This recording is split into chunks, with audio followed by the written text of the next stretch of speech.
আমি যদি ভাগ বসাতে চাইতাম আমি তো নিজে নক দিতাম যে ভাই ভাগ চাচ্ছি, আমাকে ভাগ দাও। এখানে কিন্তু তারাই দেখেন অক্টোবরের 11 তারিখে তারাই হচ্ছে কি আমাকে নক দিয়েছে, যে বিগত কয়েকদিন ধরে তারা আমাকে কন্টিনিউয়াসলি ফোন দিচ্ছে। আমার মনে হচ্ছে এটা একটা স্ক্যাম কল, তারা আমাকে ট্র্যাপে ফেলতে চায়। দ্যাটস ওয়াই আমি তাকে বারবার বলেছি, কনভিন্স করার চেষ্টা করছি আপনি ভিডিও কলে আসেন, তারপর কথা হবে, না হলে আমি কোনো কথাই আগাবো না। এবং একই সাথে যদি আমি হচ্ছে তার নামটা জানতে পারি যে কে ইচ্ছেকৃত এই কাজটা করছে, আমি তাকে হচ্ছে পাবলিকলি নিয়ে আসবো। কাউকে ডিফেম করার আগে 10 বার চিন্তা করা উচিত যে আদতে সাংবাদিক হিসেবে তার কাজটা কি। দর্শক, আর পাশে যিনি আছেন তিনি হলেন জাতীয় নাগরিক পার্টি এনসিপির কেন্দ্রীয় সদস্য সচিব সাগুপ্তা বুশরা মিশমা। আসলে গত হালিয়াতুন ওনার উগ্র অডিও ক্লিপ লইয়েরা বিভিন্ন মিডিয়ার মধ্যে ব্যাপক আলোচনা সমালোচনা চলের, যেই নিউজের বিশেষ করে সংবাদ শিরোনাম মানাছিল এরকম যে এই এনসিপির নেত্রী উগ্র সাবেক আওয়ামী লীগের ভাগনার ব্যবসার মধ্যে ভাগ বইতে স্যার এরকম শিরোনাম আছিল।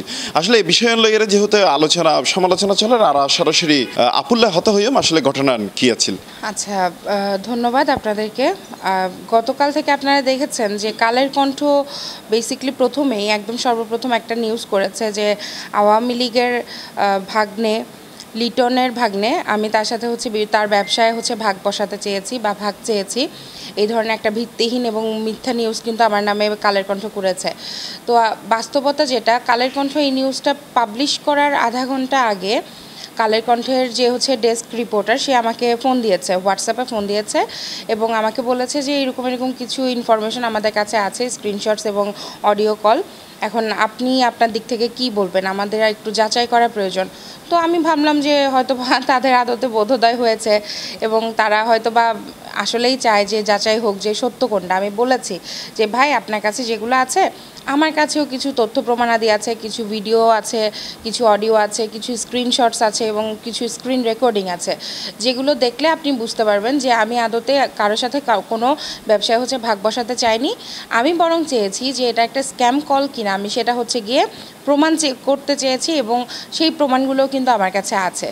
এবং আমি কাকে কাকে দিয়ে রেখেছি, কার সাথে আমার দলের কাকে কাকে বলে রেখেছি যে এটা হচ্ছে গিয়ে আওয়ামী লীগের একজন আমার সাথে কথা বলছে, আমি কিন্তু এটা একটা স্ক্যাম কল হতে পারে, ট্র্যাপ হতে পারে আমাকে ফাঁসানোর জন্য, সময় সময় কিন্তু আমি এটা হচ্ছে পাবলিশ করব। তো সেই সূত্র ধরে আমি সকল তথ্য প্রমাণাদি আমি কালের কণ্ঠকে দিয়েছি এবং তার আধা ঘন্টা পরে কালের কণ্ঠ নিউজ করেছে। মূলত আমার যেটা মনে হয়েছে যে আমার তথ্য এবং প্রমাণগুলো পাওয়ার পরেও তারা একপাক্ষিকভাবে ইচ্ছেকৃত এবং উদ্দেশ্যপ্রণোদিতভাবে আমাকে ডিফেম করার জন্য তারা এই নিউজটা করেছে। কারণ তাদের কাছে আমি যে সকল তথ্যগুলো দিয়েছি এগুলোর পরে কেউ অন্তত এটা বলতে পারে না, বিশেষ করে যারা সাংবাদিক, যাদের হচ্ছে উদার মানসিকতা এবং হচ্ছে বিচক্ষণতা আছে, তারা অন্তত বলতে পারে না যে এই মেয়ে হচ্ছে দোষী কিংবা এই মেয়ে হচ্ছে আসলে আওয়ামী লীগের সাথে হাত আছে।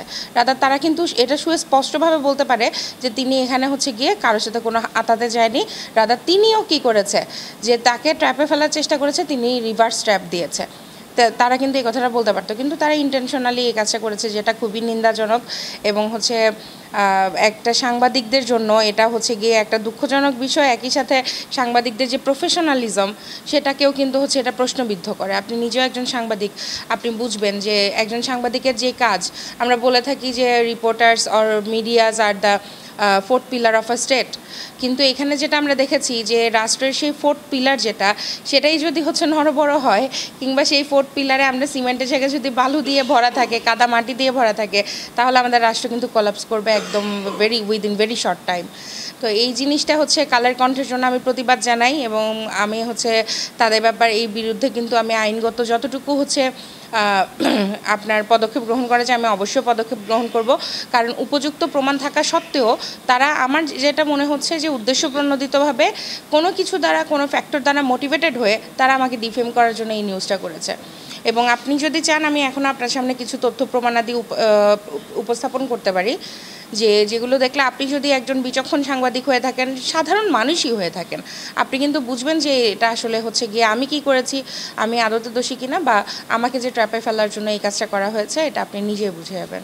আচ্ছা আপু, আমরা যদিও বা দেখছি আপনার প্রচুর পরিমাণ যে তার সাথে কনভারসেশন হয়েছে, এরকম স্ক্রিনশটের অনেকগুলো আপনি হার্ড কপি বের করেছেন। এই যে অনেকগুলো কনভারসেশন, এই কনভারসেশনগুলো থেকে আসলে মানে সে কি আপনি কি ওকে ট্রাই করছিলেন এরকম কিছু একটা, নাকি আসলে তার সাথে আপনি কথা বলেছিলেন? এই বিষয়টা যদি একটু খোলাসা করতেন বা বিষয়গুলো নিয়ে একটু যদি বলতেন। ট্রাই করেছি। আপনারা যদি কনভারসেশনটা একটু দেখেন শুরু থেকে, আমি কিন্তু স্ক্রিনশটের কপিটা বের করেছি। এখানে শুরু থেকে কন্ট্যাক্টটা হয়েছে কোন পক্ষ থেকে। আমি যদি ভাগ বসাতে চাইতাম আমি তো নিজে নক দিতাম যে ভাই ভাগ চাচ্ছি, আমাকে ভাগ দাও। এখানে কিন্তু তারাই দেখেন অক্টোবরের 11 তারিখে তারাই হচ্ছে কি আমাকে নক দিয়েছে, এবং কন্টিনিউয়াসলি আপনি দেখেন আমাকে কিন্তু একের পর এক কল দিয়েছে, প্রচুর কল দিয়েছে। যেটা আমি গতকাল আমার ফেসবুকে আপনি যদি যান, আমার ফেসবুকে আপনি দেখবেন, আমার ভিডিওতে আমি বলেছি তারা অক্টোবরের 11-12 তারিখে প্রচুর পরিমাণ কল এবং টেক্সট দেওয়ার পরে 13 তারিখে আমি নিজে হচ্ছে গিয়ে কি করেছি, তাদের সাথে কন্ট্যাক্ট করেছি। আমি নিজে কন্ট্যাক্ট করেছি বলতে তারা কল দিয়েছে, আমি রিসিভ করেছি, এবং সেই ভিডিও আমার কাছে আছে। সেই ভিডিওতে আমি কি কথা বলেছি সেগুলো আমি রেকর্ড করেছি, এবং রেকর্ডিংয়ের শুরুতেও কিন্তু আমি বলে রেখেছি যে বিগত কয়েকদিন ধরে তারা আমাকে কন্টিনিউয়াসলি ফোন দিচ্ছে। তারা আমাকে প্রমাণ দিয়েছে যে তারা আওয়ামী লীগের লিটনের ভাগ্নে হয়, এবং তাদের কোটি কোটি টাকা নাকি ব্যবসা আছে। আমার মনে হচ্ছে এটা একটা স্ক্যাম কল, তারা আমাকে ট্র্যাপে ফেলতে চায়। চলেন আমরা আজকে তাকে হচ্ছে রিভার্স ট্র্যাপ দিই। আমি কিন্তু ভিডিওটা করে রেখেছি অক্টোবরের 13 তারিখে, এবং মোস্ট ইম্পর্টেন্টলি অক্টোবরের 13 তারিখেই কিন্তু আমি প্রত্যেকটা ভিডিও আমার দলপ্রধান নাহিদ ইসলাম, দলের সদস্য সচিব আক্তার হোসেন, তারপর আমাদের মুনির আপু আছেন এবং হচ্ছে নিভা আপু আছেন, আমি সবাইকে কিন্তু ভিডিওগুলো পাঠিয়ে রেখেছি যে এটা হচ্ছে একটা স্ক্যাম করছে, আমাকে ট্র্যাপে ফেলার জন্য হচ্ছে করছে। এবং আমার যেটা ধারণা এটা আমার দলের কোনো কেউ হতে পারে, আবার দলের বাইরের কেউ হতে পারে। তো আমি তোমাদেরকে এখন এটা দিয়ে রাখছি, যখন এটা নিয়ে আমাকে হচ্ছে কোনোভাবে পাবলিকলি শেমিং করার চেষ্টা করবে, আমি তখন আমার এই ভিডিওগুলো যেগুলো হচ্ছে আমার জন্য অথেন্টিক প্রমাণ সেগুলো মানুষের সামনে নিয়ে আসবো। এবং একই সাথে যদি আমি হচ্ছে তার নামটা জানতে পারি যে কে ইচ্ছেকৃত এই কাজটা করছে, আমি তাকে হচ্ছে পাবলিকলি নিয়ে আসবো। আচ্ছা আপু, এই যে এই ধরনের করছে, হয়তো আপনি এটা বুঝেছেন, আপনাদের প্রায় হচ্ছে এনসিপির যারা আছে ইয়ং ছেলেরা, তাদেরকে অনেকে হয়তো এরকম চেষ্টা করছে যে বিভিন্ন জনের ট্র্যাপে ফেলতে চাচ্ছে, তাদের প্রতি আপনার মেসেজ কি থাকবে? না, আমার মেসেজ থাকবে অবশ্যই যে আমি দেখেন আপনাকে জাস্ট একটা জিনিস দেখাই এখানে মেসেজে। আপনি যদি আমার এই টেক্সটগুলো পড়েন, আমি কিন্তু বারবার তাকে বলেছি যে আপনি আপনার ডিটেলস দেন, আপনি আপনার ডিটেলস দেন। আবার এখানে আরও একটা কথা বলেছি যে আমি কিন্তু ভিডিও কল ছাড়া কোনো কথা বলবো না।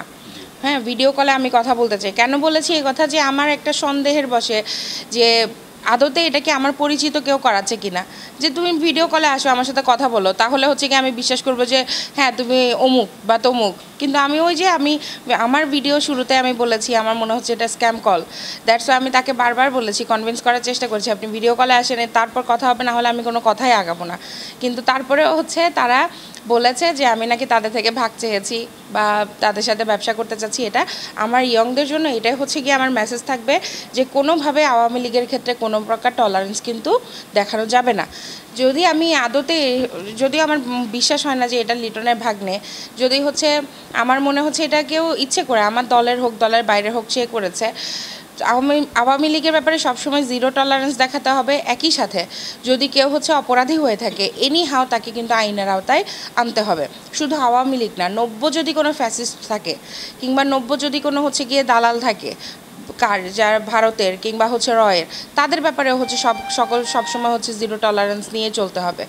এবং তাদের প্রতি আমার একটাই অনুরোধ, আমরা নতুন দল হিসেবে হতে পারে আমাদের ফাইন্যান্সিয়াল ক্রাইসিস থাকতে পারে, হতে পারে আমাদের ইনফ্রাস্ট্রাকচারাল ক্রাইসিস থাকতে পারে, হতে পারে আমাদের ফিজিক্যাল নানান ধরনের ক্রাইসিস থাকতে পারে, কিন্তু তাই বলে যে তোমরা হচ্ছে কী করবা, নিজেকে বেচে দিবা অন্যের কাছে, সেটা হচ্ছে গিয়ে কখনোই করা যাবে না। এবং এই যে কোনো একটা ফাইন্যান্সিয়াল ফ্যাক্টর দ্বারা মোটিভেটেড হয়ে অন্য কাউকে হেনস্থা করা কিংবা হচ্ছে গিয়ে অন্যকে ডিফেম করার যে চেষ্টা, এটাও করা যাবে না। সেটা হোক আমার ইয়ঙ্গার, হোক আমার ওল্ডার, কিংবা হোক হচ্ছে সংবাদ মাধ্যম, সকলের প্রতি আমার হচ্ছে এটা অনুরোধ থাকবে যে ডিফেম করার জন্য ফাইন্যান্সিয়াল কোনো ফ্যাসিলিটি নিয়ে, ফাইন্যান্সিয়াল হোক বা অন্য কোনো ধরনের ফ্যাসিলিটি নিয়ে কাউকে ডিফেম করার আগে 10 বার চিন্তা করা উচিত যে আদতে সাংবাদিক হিসেবে তার কাজটা কী।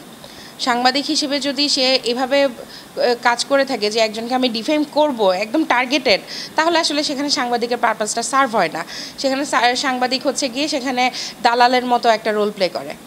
তো এই জিনিসটা থেকে সাংবাদিকরা বের হয়ে আসুক, কারণ আমি পার্সোনালি যেটা বিশ্বাস করি, সাংবাদিক, পুলিশ, প্রশাসন, বিচার বিভাগ, নির্বাহী বিভাগ এরা যদি নিজেদের মতো স্বতন্ত্রভাবে নিরপেক্ষভাবে কাজ করতে পারে তাহলে দেশের যেই কোনো সেক্টরগুলো তারা হচ্ছে স্বতন্ত্র, তারা একেবারেই নিরপেক্ষ থেকে কোনো প্রকার অন্যায়ের মধ্যে না জড়িয়ে কিন্তু কাজ করতে তারা বাধ্য হবে। কিন্তু সাংবাদিকরা যখন নিজেদেরকে বেঁচে দেয়, প্রশাসন যখন নিজেদেরকে বেঁচে দেয়, বিচার বিভাগ বা নির্বাহী বিভাগ যখন নিজেদেরকে বেঁচে দেয় কোনো একটা নির্দিষ্ট দল বা গোষ্ঠীর কাছে, তখন কিন্তু হচ্ছে গিয়ে স্বতন্ত্রতা হারায় এবং যার ফলে অন্যায়টা আরও বেশি বৃদ্ধি পায়। দর্শক, এতক্ষণ ওনারা আপুল্লাহ হতা হইলাম ওনার যে বিষয়ান গত হালিয়াতুন পর্যন্ত মিডিয়ার মধ্যে আলোচনা সমালোচনা আলোচনা, তিনি আসলে উনি নিজে হয়েই এলাকার এসকে বাঙালি তীব্র নিন্দা প্রতিবাদ জানান এবং তিনি ওনার দাবি ওনার লইয়ের আসলে কান মিথ্যা প্রপাগান্ডা ছিল। দর্শক, আর হাসে আছিল এই যে বুশরা আপুর ওমার এতক্ষণ আর যে কন্টেন্ট নিয়েন পরবর্তী ওনার আর ওমারে থাকুন হয়তো আরও নতুন কিছু আমরা উনিবেন।